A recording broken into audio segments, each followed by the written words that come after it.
Bom dia pessoal. Vamos dar sequência àquele nosso estudo que estava fazendo na última aula. Nome cumprido esse, determinação gráfica da imagem gerada por espelhos esféricos. Acho que estava no terceiro caso do espelho côncavo.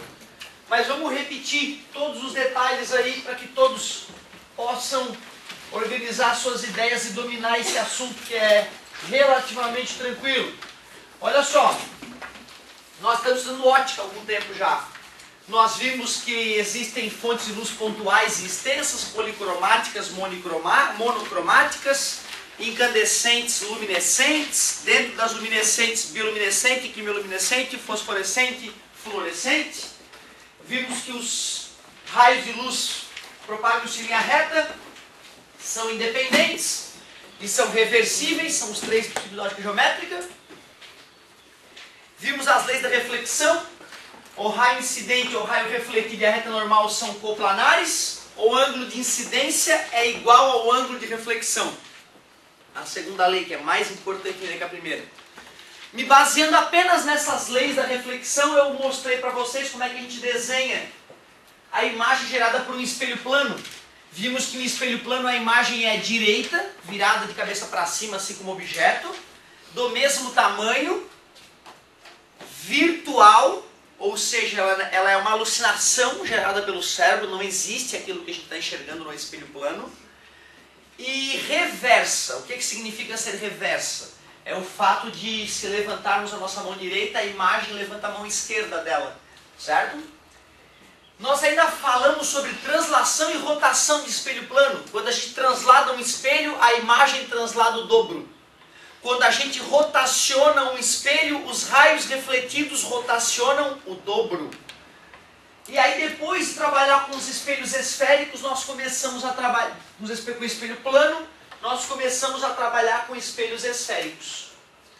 Para que o aluno consiga dominar a ideia do espelho esférico, ele precisa decorar algumas regrinhas práticas para os desenhos. Aliás, não custa colocar aqui por enquanto a nossa única fórmula, né? Essa fórmula aqui, embora ela funcione além de câmara escura e de orifício, ela funciona também para espelho plano. Só que nós vimos que para espelho plano ela fica meio inútil, né? Porque a gente já sabe quais são as respostas que vêm no espelho plano, então não precisaria calcular nada. Mas para câmara escura e para espelhos esféricos, nós vamos ter que calcular. E aí é importante que tu saiba o nome de cada letrinha. Aumento linear, alguém dá mais? Aumento transversal ou ainda ampliação, pelo menos 3 nomes, ampliação, aumento linear, aumento transversal, cada vestibular, cada questão chama de um jeito diferente, tens que reconhecer o A então. A altura da imagem, a altura do objeto, virado de cabeça para cima é mais, virado de cabeça para baixo é menos. Parabéns, podes até falar economicamente de posição da imagem, mas mais tecnicamente é a distância da imagem até o vértice do espelho, se for o espelho esférico. É a distância da imagem até o orifício da câmara, se for uma câmara de orifício. Distância do objeto até o sistema óptico, né? Pode ser o orifício da câmara, pode ser o vértice do espelho esférico. É isso aí. A regra de sinal para esses caras aqui é bem simples, né? Para cima mais, para baixo é menos. Bem tranquilo, que nem no eixo Y do plano cartesiano. O maior perigo, eu diria, que é o sinal do P e do P'. A regra de sinal bacana para o P e para o P' é o seguinte, ó, se é real, é positivo. Se é virtual, é negativo. Pode-se pensar dessa maneira, brincando assim, ó, o que é real é mais gostoso, geralmente, né? Aí é positivo. Se é virtual, não é tão gostoso, negativo. É assim que eu brinco com a galera, para a galera não que não seja bom no virtual, né? Mas é mais gostoso, né, no mundo real. Vocês concordam comigo? Tudo, né? Principalmente namorar. É muito mais gostoso quando tu olha a pessoa, sente o cheiro da pessoa, encosta na pele da pessoa, é muito mais gostoso do que, né, ficar ali naquele chove não molha. Galerinha, para que tu consiga fazer os desenhos, preciso de algumas decoradinhas aqui. Na verdade é a aplicação das leis da reflexão, mas se o cara dá uma decoradinha fica mais fácil. Deixa eu ver se a galera tá lembrando. Primeiro tem que saber o nome dos elementos aqui, né? Eixo principal, centro de curvatura, foco, Vértice. Alguém lembra o nome dessa distância daqui até aqui? Ó? Essa distância aqui é uma distância muito importante, chamada de distância focal. Esse tamanho todo, ó, do vértice até o centro de curvatura, é chamado de raio de curvatura.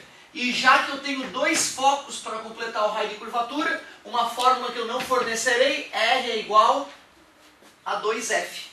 E as regras das quais eu falava é o seguinte, ó, o raio que chega paralelo, isso, na verdade, para que o ângulo de incidência seja igual ao ângulo de reflexão, ele tem que sair pelo foco.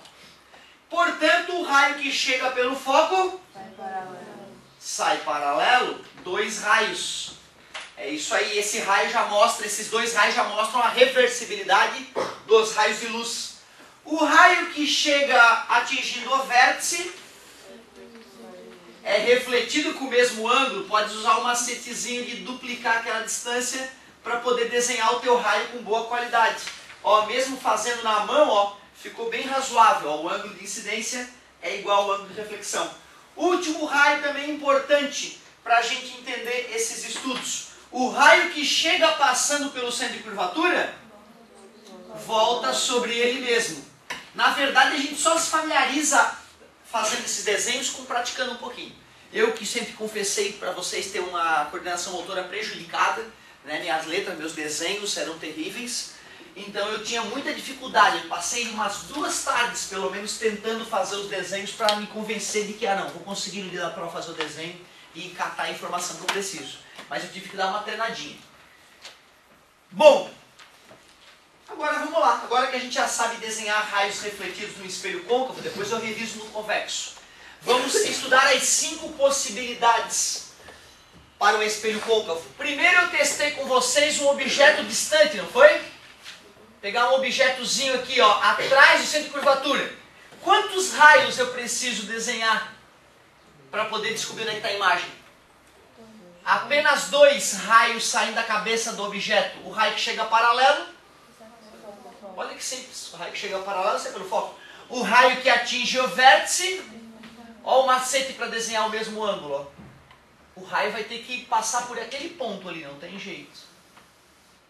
Assim eu estou obrigando que o ângulo de incidência seja igual ao ângulo de reflexão. Se esses 2 raios saíram da cabeça do objeto e estão se encontrando aqui, eu tenho que supor que ali é que vai aparecer para o meu cérebro a cabeça da imagem. E como o pezinho da imagem tem que estar conectado ao eixo principal, assim como o pezinho do objeto, eu consigo descobrir onde é que está a imagem. Ó. Ao fazer esse desenho, e tu vai ter que aprender a fazer esse desenho de próprio punho, sem régua, porque no vestibular não pode usar régua, pode usar o teu lápis, tua caneta como régua, mas tem que aprender a fazer esse desenho de próprio punho, certo? Olhando para o desenho, tem que conseguir dizer quais são as características da imagem quando comparada com o objeto. Por favor, me ajudem. Menor em tamanho, nitidamente menor, o que mais? Invertida, está de cabeça para baixo, invertida. E real, porque ela é feita de luz de verdade. Se eu botar um papel sulfite ali, eu vejo estampado no papel a imagenzinha. Dá para ver ela, a luz dela batendo ali e se formando. Então ela é real, feita de luz de verdade. Não é uma alucinação do cérebro. É de fato uma imagem que está se formando com luz ali. Interessante isso. E agora eu vou me aproximando do objeto, do espelho, e vou desenhando as novas situações. Sempre que for atrás de curvatura, essas serão as características. Então uma situação bacana para a gente testar agora é bem no centro de curvatura. Vamos botar um objeto bem no centro de curvatura e vamos desenhar. Quantos raios? Chega paralelo. Eu sempre uso esses. Chega paralelo, sai pelo foco. Atinge o vértice. Sai com o mesmo ângulo. Para sair com o mesmo ângulo, o raio tem obrigatoriamente que passar por aquele ponto ali. Esse raio de chegada não ficou bem desenhado, vou refazer ele. Agora já está razoável. Chega paralelo, sai pelo foco, atinge o vértice, é refletido com o mesmo ângulo. Então, aonde os raios se encontraram? A cabeça da imagem, o pé da imagem tem que estar no eixo principal. Olhando bem para o objeto e para a imagem, ó, o que dá para perceber? Igual em tamanho, mesmo tamanho. Continua invertida. E continua real. Invertida e real. Até aqui ainda é revisão. Já que eu testei o objeto atrás do centro de curvatura, no centro de curvatura, agora eu vou colocar o objeto entre o foco e o centro de curvatura, para a gente ver o que acontece. Acho que vai dar problema para mim fazer o desenho aí, mas vamos que vamos. Na raça, deixa eu fazer o objetinho laranja dessa vez. O raio que chega paralelo sai pelo foco, é refletido ou passando pelo foco. O raio que atinge o vértice, vou usar o macetezinho da sinuca para não errar. Olha lá aonde os raios se encontraram. Olha a característica, comparando objeto com imagem. Características, por favor. Maior, ficou maior pela primeira vez. Invertida, continua invertida. E continua real. Maior, invertida e real. Para facilitar o entendimento do aluno, é importante perceber que quanto mais distante o objeto estava do espelho, menor seria a imagem. Mas à medida que eu fui aproximando do objeto, a imagem foi se afastando e crescendo. E o divisor de água foi quando o objeto estava bem no centro de curvatura, porque a imagem também ficou no centro de curvatura e do mesmo tamanho. Quando eu afastei, quando eu aproximei um pouco mais do objeto, a imagem se afastou ainda mais e cresceu ainda mais. Tá, professora, uma pergunta idiota, mas como sabe que é real? Ótimo. Na verdade é o seguinte, ó. Quando eu faço essa linha aqui cheia, eu estou desenhando um raio de luz de verdade. Raio de luz, luz mesmo. Bateu no espelho e refletiu. Então esse raio aqui é luz de verdade. É luz. Se eu botar a minha mão aqui, essa luz bate na minha mão e ilumina a minha mão. Certo? Na hora que chegar o último caso aqui, tu vai ver a grande diferença pro virtual. Aí tu vai começar a perceber o que é virtual. Certo? Então, ó, linha cheia é luz de verdade. Certo? Quer ver o que vai acontecer agora? Aqui foi onde eu parei na aula passada, mas eu vou chamar de novo. Aqui é a situação perigosa. Por que ela é uma situação perigosa? Porque tu só conseguiria concluir a coisa correta se tu tiver mãos de desenhista, mãos de arquiteto. Porque se o cara é uma pessoa normal, e como toda pessoa normal faz linhas que nem sempre são perfeitamente retas à mão livre, se tu for desenhar, acreditar no teu desenho, provavelmente tu vai errar na interpretação. Por isso que nesse caso tu já tem que estar preparado. Vai dar merda. O desenho vai dar merda. Vai dar merda esse desenho. Aí tu vai lá e tu pega um objeto. Ó que belo objeto. E tu tu tira quantos raios oriundos da cabeça desse objeto? Por que da cabeça do objeto e não do pé? E não do umbigo do objeto? Tem a ver com o eixo principal. O pé eu não preciso me preocupar porque tem o eixo principal. Se o pé do objeto está no eixo principal, o pé da imagem vai estar no eixo principal. Mas por que eu estudo a cabeça do objeto e não o pescoço, o umbigo do objeto? Claro, porque se eu souber onde é que está a outra extremidade do objeto, se eu já sei onde é que vai estar o pé, é só conectar as duas extremidades do objeto e eu tenho o objeto todo. É por isso que a gente usa a extremidade superior do objeto. Quantos raios? 2. Chega! Sai pelo... Ó, quem não está se dando o trabalho nem de repetir mentalmente, chega ali da prova, primeiro vai ter que estudar. Né, que é uma saca ter que estudar. E segundo, chega ali da prova não lembra. E aí ela vai dar uma baixadinha. Cuidado que ao final do ano não vamos ter surpresa nesse final de ano, hein? Atinge o vértice. Ó, que raio nojento esse que eu fiz. Melhorar. Eu não me preocupo muito com a saída do raio, porque o que vai definir realmente o que vai acontecer com o raio, a chegada, aliás, é a saída. Ó. Eu pego esse tamanho, duplico esse tamanho para baixo, 3 quadradinhos no quadro quadriculado, e faço o raio refletido passar por ali. O quadriculado do quadro me ajuda. Outra, eu já estava esperando que os raios iam ser refletidos paralelamente ao outro. Eu estou fazendo esse desenho há 10 anos. Mas se eu fosse continuar o desenho, ó, eu até acho que esses raios estão se aproximando um pouquinho. Eles não estão perfeitamente paralelos. Ou seja, se eu fosse confiar no meu desenho, eu ia continuar desenhando e ia encostar aqui o raio e ia fazer uma imagem grandona aqui. E eu estaria errado. Então, como eu já me prejudiquei muito com esse desenho, eu fiquei acabei registrando na minha cabeça. Esse caso é o caso perigoso.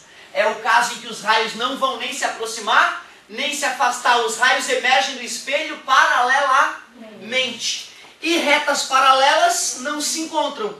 Na verdade, na matemática, a gente usa uma brincadeirinha, né? Retas paralelas se encontram no... Por isso que nós temos duas maneiras de dizer o que aconteceu com essa imagem. Eu acho que a maneira mais adequada é simplesmente chamar de imagem imprópria. Imagem imprópria. Não se formou, não consegui desenhar ela, então eu não sei o que está acontecendo. Professor, mas se tu estivesse observando essa situação no espelho, o que tu ia ver? Tu ia ver um borrão, não ia ver nada. Pode testar hoje na tua casa essa situação. Tu vai ver que tem uma hora que na frente do espelho, de algum meio da tua mãe, lembra?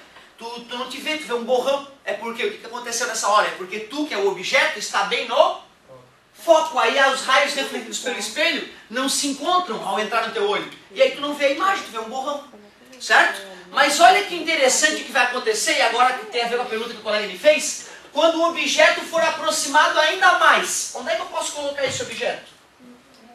Entre vértice e foco. Quantos raios? 2. Vamos desenhar 2 raios e vamos ver o que acontece. Deixa eu prolongar o meu eixo principal. O raio que chega paralelo é refletido passando pelo foco.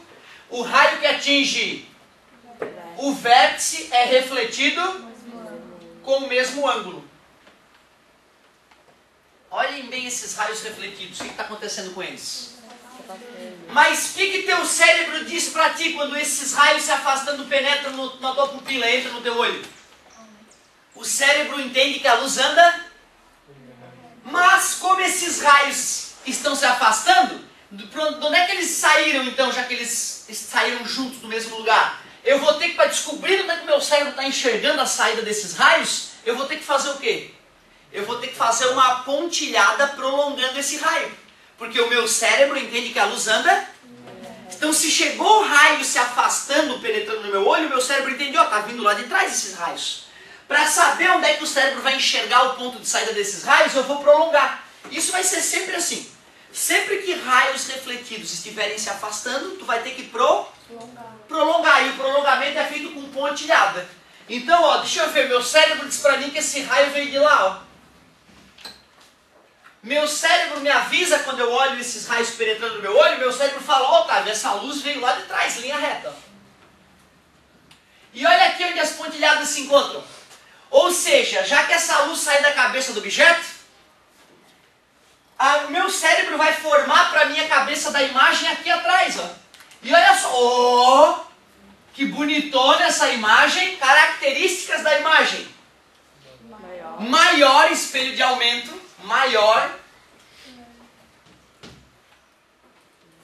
direita ou invertida?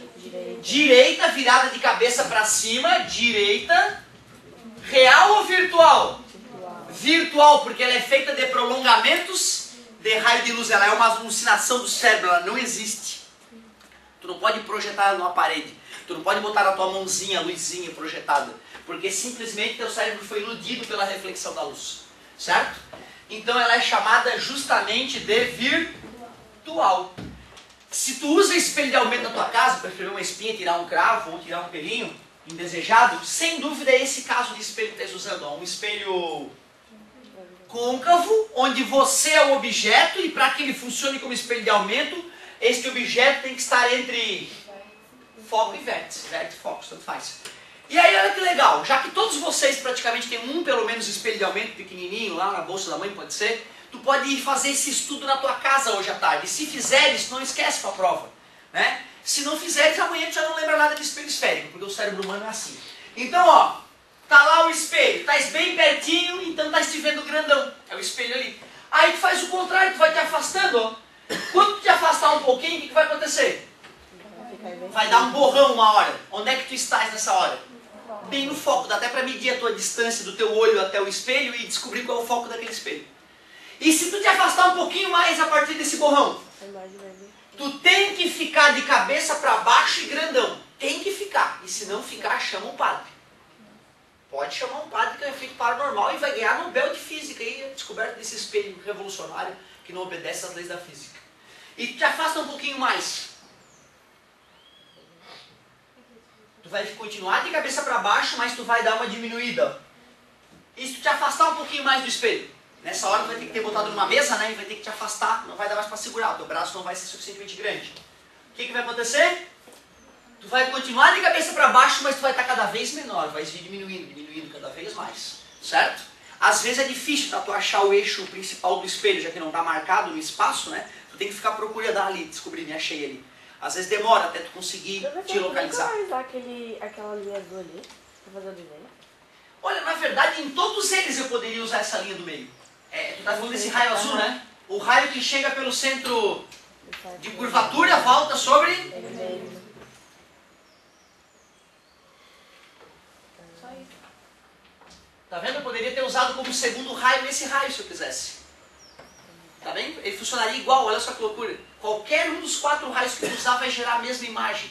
Isso é que é o bacana da regra, entendeu? Qualquer um que obedecer às regras do desenho vai obter o mesmo desenho. Porque é a realidade sendo representada por linhas, entendeu? É isso que é bacana. Eu passei vários anos da minha vida fazendo esse desenho sem acreditar. Isso aqui é uma regra idiota que não tem a ver com a realidade e que gera a resposta correta, pensava eu comigo. Depois eu comecei a perceber que não, de fato. Eu estou representando a realidade, usando só 2 malditos raios de luz, são infinitos, né? Eu usando esses 2 raios de luz e conhecendo a regra que faz eles se refletirem no espelho, eu consigo descobrir o que vai acontecer. Aí olha só, por que eu sempre uso? Chega paralelo, atinge o vértice. Babaquice do Otávio. Um dia, quando eu ficava na tarde lá em casa treinando, eu me acostumei com esses 2 raios. Minha mão se acostumou a desenhar esses 2 raios. E eu parei de usar os outros 2 para me especializar no desenho dessa forma. Mas tem um colega, um professor amigo meu, que ele gosta muito desse raio que atinge o vértice, ó, que também é um raio bom, né? Ele vai reto passa pelo centro de curvatura, aliás, e volta sobre ele mesmo, então é um raio prático de desenhar. Ele gosta sempre de usar esse, ele usa o do vértice e o do centro de curvatura. O cacuete dele, certo? Por que eu gosto, pelo menos, de desenhar aqui separado os 4? Para que o aluno lembre dos 4, porque no vestibular ele pode te cobrar um deles teoricamente. Então é bom saber o que acontece com esses raios. Então não pode usar esse raio de curvatura quando o objeto estiver em cima do raio de curvatura. Aqui tu tá dizendo? Não, ali. Aqui, né? Olha, até dá. Só que a gente tem que se passar um pouco, quer ver? Porque esse espelho, tá vendo? Ele é pequenininho, né? Mas o que me impede de aumentar esse espelho? Já que ele é uma esfera. Concorda comigo? Se ele fosse maiorzão, ele ia continuar obedecendo as leis da física. E aí, já que o espelho foi até lá em cima, ó, eu posso tirar um raio que passa pelo centro de curvatura, ou até lá embaixo, né? Se eu preferir. O raio passa pelo centro de curvatura e volta e bate no mesmo lugar. É isso que é legal, cara. Mesmo que o espelho não exista naquela parte que tu desenhou, como é só um prolongamento do espelho, as leis vão continuar funcionando. Então, se eu quiser forçar a barra, eu uso o raio que me der na telha, qualquer um daqueles 4. Outra, eu poderia usar um raio que não é um daqueles 4, desde que eu fizesse o ângulo de incidência ser igual ao ângulo, ia funcionar igual o desenho. Por que eu te obrigo a usar um desses 4 raios? Porque tu não vai ter compasso nem transferidor para fazer um desenho técnico lá na hora. Mas tu vê, a gente só usa esses 4 raios característicos, ou também chamados raios principais, porque eles são fáceis de desenhar. Beleza? Mas na verdade eu só preciso usar as leis da reflexão para fazer o desenho. Meu professor também não me ensinou isso, ele me falou que os raios são assim. Aí eu pensava que era uma coisa mágica, o raio obedecia uma regra mágica, mas não, só tem uma lei muito simples, o ângulo de incidência é igual ao ângulo de reflexão, que nem uma bolinha quicando no chão. Ô professor, daí então vai ser sempre virtual quando tiver prolongamento? Sempre que tu tiver que desenhar prolongamento para a imagem se formar, automaticamente vira virtual. No espelho plano, nós tivemos que usar os prolongamentos, porque os raios refletidos se afastavam. Então a gente tinha que fazer o prolongamento para enxergar onde é que o cérebro achava que estava vindo a luz. É isso mesmo, garoto. Pessoal, qual espelho que eu fiz o estudo? Quantos casos diferentes? 5. Em vários deles, em 4 deles, tem 3 características. 3 vezes 4, 12. Mais a última, que é a imagem imprópria. Então, assim, são várias informações que se tu quiser decorar elas, eu acho muito difícil tu conseguir lembrar de cada detalhe. Agora, se tu aprender a desenhar, acabou. Se eu te perguntar um dia na prova, como eu vou fazer? O espelho côncavo, quando o objeto está entre vértice e foco, a imagem é tal. Pô, cara, tu tem que ter decorado essas 5 situações, é absurdo. Tu chega na tua prova, faz um esboço idiota, em 1 minuto tu, tá, a característica é essa, tu mata a questão. Essa é a dica que eu te dou. Agora, olha só. O espelho mais fácil de todos ainda é o espelho que além do côncavo tinha outro, não tinha? Convexo. Esse eu deixei por último porque ele todo mundo consegue. Por isso que tu não pode ficar acreditando que é ele que vai te fazer passar no vestibular, na verdade, tá? A concorrência também sabe esse. A concorrência não sabe os outros. Então se tu aprender os outros, tu sai muito na frente, certo? Esse aqui todo mundo sabe, olha por quê. Espelho convexo, então é uma parte da esfera que está espelhada por dentro, por fora. Não é mais a parte interna que está espelhada. Observem vocês, galerinha, aqui o foco e o centro de curvatura. O foco e o centro de curvatura agora não estão na região onde tem luz, estão na região das trevas, da escuridão. Tudo bem para vocês com o que eu disse? Isso aqui, por exemplo, se esse espelho estiver pendurado na parede, né? Aquela parte de trás ali é só análise gráfica que eu estou fazendo, não existe nada ali atrás, é uma parede que está ali atrás, né? Mas eu vou pegar aquelas estruturas todas para poder fazer meu desenho.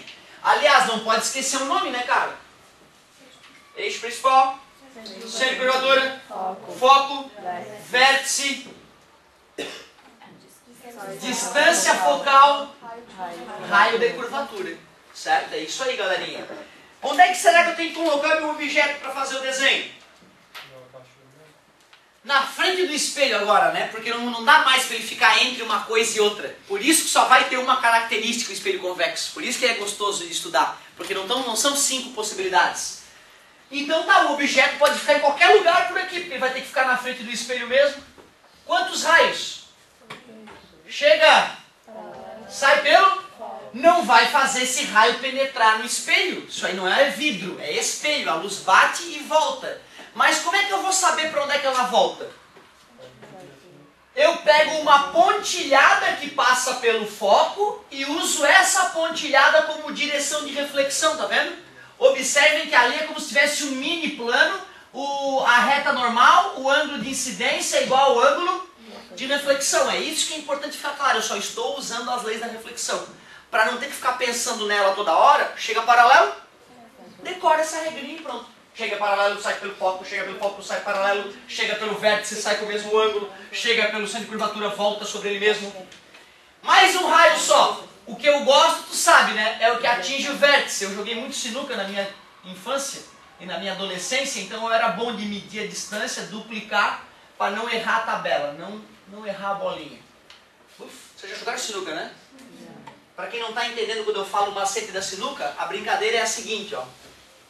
Uma das jogadas clássicas na sinuca é tu deixar o teu oponente sinucado, que a gente chama, né? É mais ou menos assim, ó. Tá lá a mesa de sinuca, as bocas. No cantinho tem uma boquinha. Aí tu bem feliz, né? Ah, vou acabar o jogo, tua bola 7 ali para ser morta. E aqui está a bola branca, ó. Ah, é só matar, ganhar o jogo. Só que o safado teu oponente fez a bola dele ficar aqui, ó. A bola 9, que é a bola dele, ficou ali. E tu, putz, e agora? Como é que eu vou acertar minha bolinha? Se tu mancha de leis da reflexão, tu mata, com física, né? Tu vê como é importante manjar de física para jogar sinuca. Olha o que eu vou fazer. Eu vou fingir que isso aqui, que essa tabela da mesa de sinuca é um espelho. Certo? Esse aqui é a pessoa que está enxergando o objeto no espelho. Concorda comigo? Se eu descobrir onde é que eu estou enxergando esse objeto no espelho, eu atinjo ele o reflexo dele no espelho, e já que a luz se reflete que nem uma bolinha, a bola vai obedecer às leis da reflexão e vai em direção à origem dessa luz. Olha que bacana. Ou seja, se isso aqui fosse um espelho, este objeto estaria gerando uma imagem por aqui, né? Concorda comigo? Aí é só eu mirar aqui, ó. É só eu mirar aqui, ó. Na verdade, isso aqui seria uma pontilhada, né?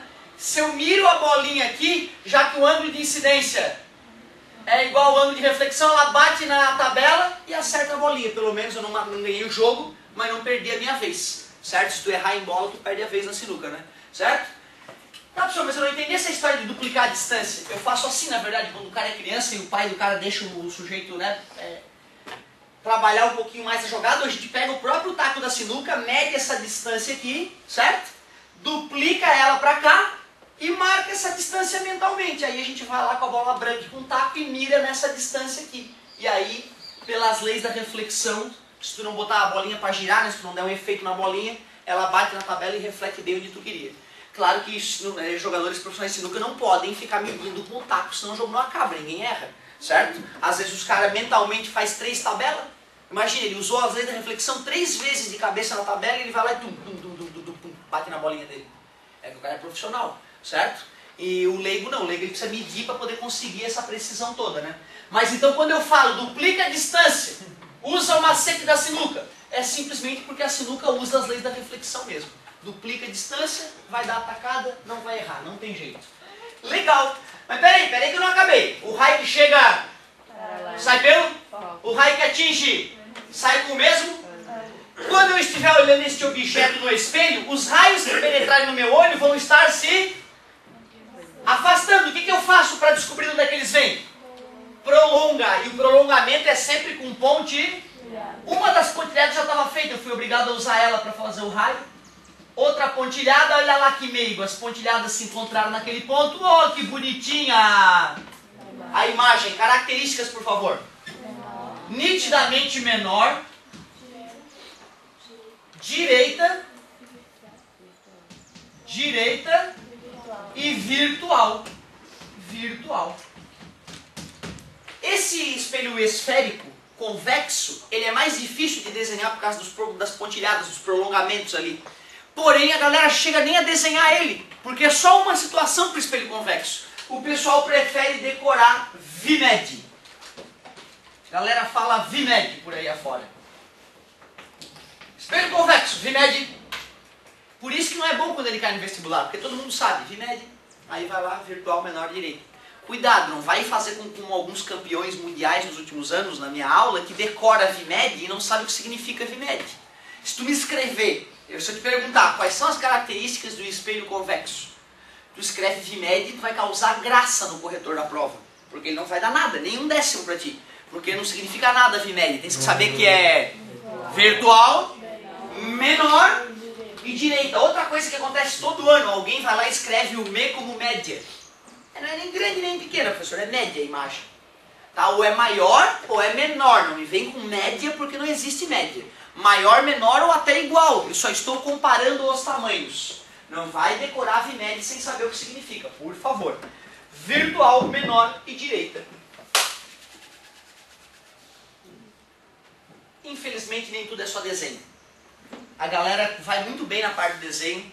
É importante saber desenhar para o vestibular, mas vai que o sujeito diz assim, ó, um objeto de 10 centímetros está diante de um espelho esférico côncavo com raio de curvatura 20 centímetros.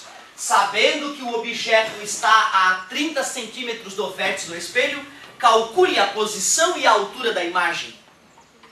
Se tu tivesse régua, transferidor, uma prancha de arquiteto no dia da prova, tu faria o desenho e com o desenho tu saberia responder a altura da imagem, a posição dela.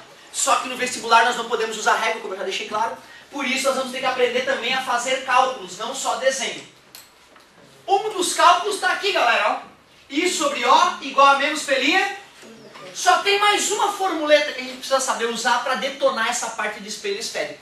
E a fórmula é bem bonitinha, ó. Eu não vou deduzir ela hoje para ninguém ficar chateado, a gente deduz ela em outro momento. Mas a segunda e última fórmula que nós usaremos para espelho esférico é assim, olha só que bonita. 1 sobre F é igual a 1 sobre P mais 1 sobre P'. Essa equação é conhecida como equação dos pontos conjugados de Gauss. O matemático alemão Friedrich Gauss é que desenvolveu ela. O que é isso aqui? Isso. Foco era aquele ponto com letra maiúscula. Fzinho minúsculo é chamado de distância focal, a distância do foco até o vértice. Obrigado. O que é o P? Posição de quem? Então pronto, cara. A única coisa nova nas letras é F, que é distância focal.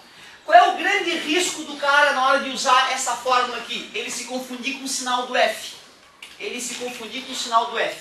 Dá uma olhada numa coisa, ó. Esse espelho aqui é côncavo ou convexo?